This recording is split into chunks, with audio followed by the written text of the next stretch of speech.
Fighting games seem like a pretty tough genre to get into. It's a really intense yet devoted community. Even when they hate the games, they don't stop playing the games.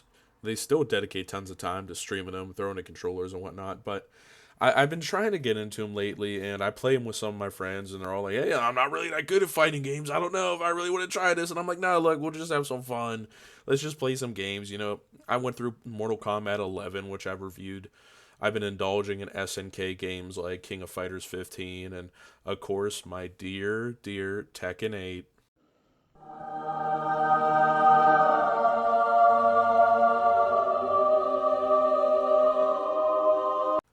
Of course, you cannot get into fighting games and just skip the big daddy of them all, though. Street Fighter. I have like almost no experience with the Street Fighter franchise in terms of actually playing it myself. I'm well aware of the characters, of course. They're too iconic to not know, frankly, even if you're not really into the games. And I've seen some friends play different entries over the years, like Street Fighter 4 when it was really popular, but the fighting games weren't my bag as a kid. I played Street Fighter Cross Tekken a little bit with a friend once, and I thought it looked neat and it was a little bit of fun. But other than like maybe playing a Tekken every once in a while, it really just wasn't happening for me. But now the fighting games are my wheelhouse, so I went and I picked up Street Fighter 6 a few months ago. So, how was my experience with the game? Of course, I'm sure you're wondering.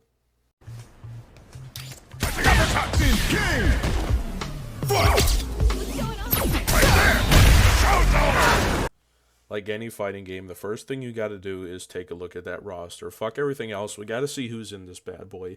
And Street Fighter 6 has a roster of 18 names available in the base game, and of course the DLCs like front and center, just taunting you with these familiar names like M. Bison and Akuma, and you gotta throw down money for the season pass. You can't even buy them separately, and it's just like, like I get it. We're gonna do DLC characters, but I'm like, you gotta taunt me with like M. Bison aura farming in my face. I'm like, what's going on with him? I want to know. I don't want to pay for it though. I just feel like he should already be in the game. He's been here since like Street Fighter 2. I don't know, man.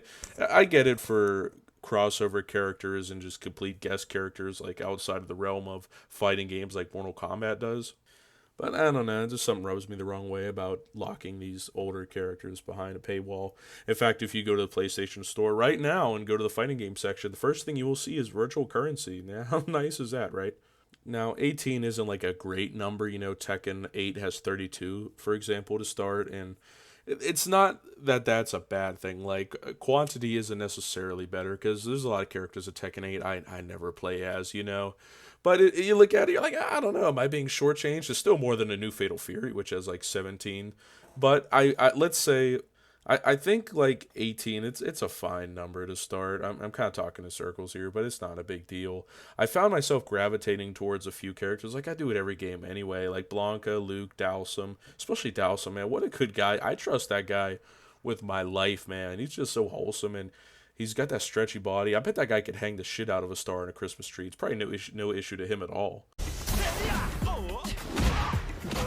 My goose make you cook. You may know what you're doing. Oh my god! Oh man! Oh my god!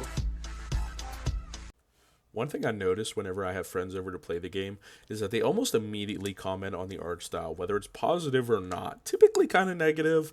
It's really colorful. You have this whole deal where people just burst into paint sometimes, depending on what moves you hit, and I don't mind it actually. I think it kind of comes together for me. It's unlike say like the new Fatal Fury. Like yeah, that's a vibrant game. It should be eye catching, but I feel like it just doesn't quite mesh for some reason. I think the stages and the characters, I think it works purely on that level. I'll get into World Tour mode, but I don't have an issue with it actually. I think it is eye catching. Maybe some people disagree with that. I don't mind it at all.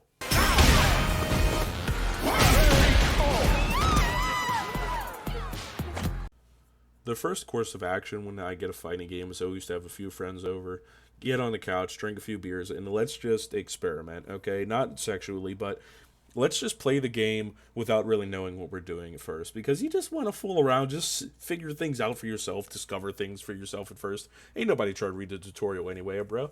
I'm trying to chug these Coronas and whip some ass, alright? So that's what we did, and I had blast for a few hours, but there comes a time where it's like, alright, now I gotta actually, like, let me figure out what I'm doing instead of just fucking around on the couch here. And this game has kind of the world's longest tutorial mode in the form of World Tour mode. It's an open world story mode in a fighting game that doubles as a tutorial as you go through little bits of missions. You learn how to do things gradually. And an open world story mode in a fighting game itself, you just don't see that too often. I think it has to just pique your curiosity a little bit, doesn't it? You know, Mortal Kombat tried it back in the day. Shenmue is like kind of an open world fighting game since all the combat is just virtual fighter. But even then, I'm grasping at straws for references here as far as my knowledge goes. And I know this mode is like kind of a mixed reception among fans. Some of them just turn their nose up at it. They're like, it's for casuals. This is for people who don't even like fighting games. It's like it's not for people who don't like fighting games. Just to help people learn how to play. That's what it's supposed to do, and I think it works. At least in my case, I really got the fundamentals down a little bit better here. And you know, like the game's selling well. You got to get people to buy these things because you want fucking more of them. It can't all just be these guys whipping controllers through the fucking wall. So I don't know. What do you want? Yeah, gotta say, you're photogenic. The created character is also quite amusing. You can create some real monstrosities with this thing. Just genuine eyesores. I initially did that with my first character, Tubbs Fleetwood, but I couldn't look at him for too long. I was getting disgusted, so I had to just go back and create someone else. So sorry to say. The setup for World Tour mode is fine though. You're being trained by Luke, our cover athlete here, our Michael Vick, if you will. And you get into a rival with this douchebag named Bosch, who's also training under Luke, and then you're set loose to roam the city, and you run into the Street Fighter mainstays like Chun Li and Ken, and they'll take you under their wing and teach you a thing or two. And yeah, there's also these like Capcom refugees roaming around, like these Final Fight characters, and that one creep from Street Fighter One who keeps popping up and saying a lot of innuendo. Well, World Tour mode has a lot of funny elements to it. There's a lot of things I enjoyed, like running into these characters and seeing what they're up to these days. What's like Blanca or Zangief doing now, or just being able to basically smack around almost any NPC you want. Not all of them, but just the ones that annoy you and look weird. You can just run up and uppercut them in the back of the head if you want. Just beat up any random cop you see without any consequence or repercussion. In fact, you'll be rewarded with experience points for doing so. There's also random gang members that might chase you down here and there. That's something. Makes the world feel a little bit alive knowing that there's people out there that are also going to try to kick my ass too. Yeah, but I need. Oh, trying to jump me. They're trying to jump me. They're trying to jump me.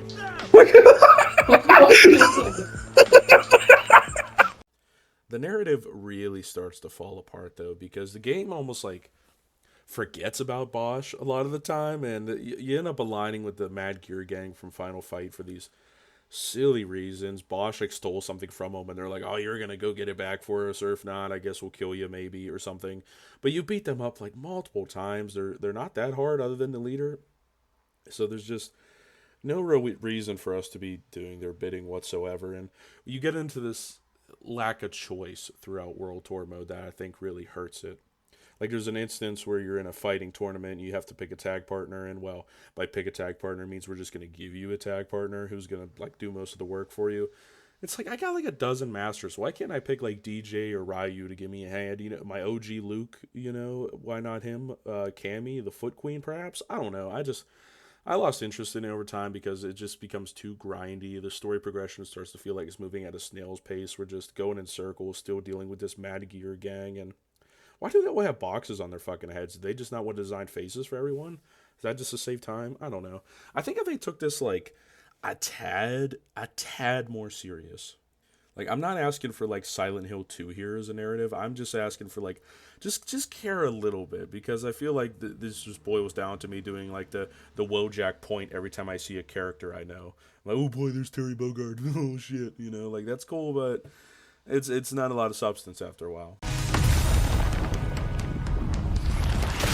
This fight's over!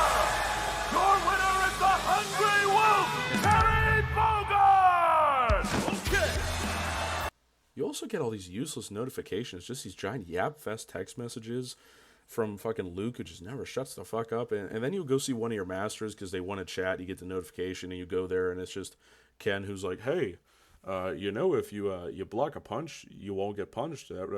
That's something I learned back in the day when I was we're training with Ryu. That's what somebody taught me. And it's like, all right, thanks, buddy. You know, I see why you're working construction now because obviously you don't have any sense anymore. But I still occasionally jump into World Tour mode and whoop some bystanders and indulge in a goofy ass world. I just don't get a lot done anymore because I think I lost interest. But I got like 30 hours of fooling around in it, so I can't give it too much slack. And it is where I spent most of my game time at. I beat arcade mode a few times, and I spent a few hours getting drunk with friends playing on the couch doing 1v1 matches, and that's always a great time. I'm sure you're thinking, you're like, hey, Cannon, why don't you play online more? And I thought about it, but my counterpoint is, I don't want to. Okay, I just don't want to. Anyway, overall, I think I had a pretty solid time with Street Fighter 6. It's not all great, like, yeah, Tekken 8 claimed my heart, so that's where I gravitate more towards, but I'm still fooling around with this thing. I think I'd give it maybe a solid 4 out of 5. There's some pretty good fighting games out now. I wouldn't say pass this one up if you want one. I think you'll have a good time. So, tell me what you guys think about this one. Okay, please. I want to hear from you. I yearn for your presence. I love you guys. Okay, goodbye. I was like, damn, nigga, what you doing out here with all this ass?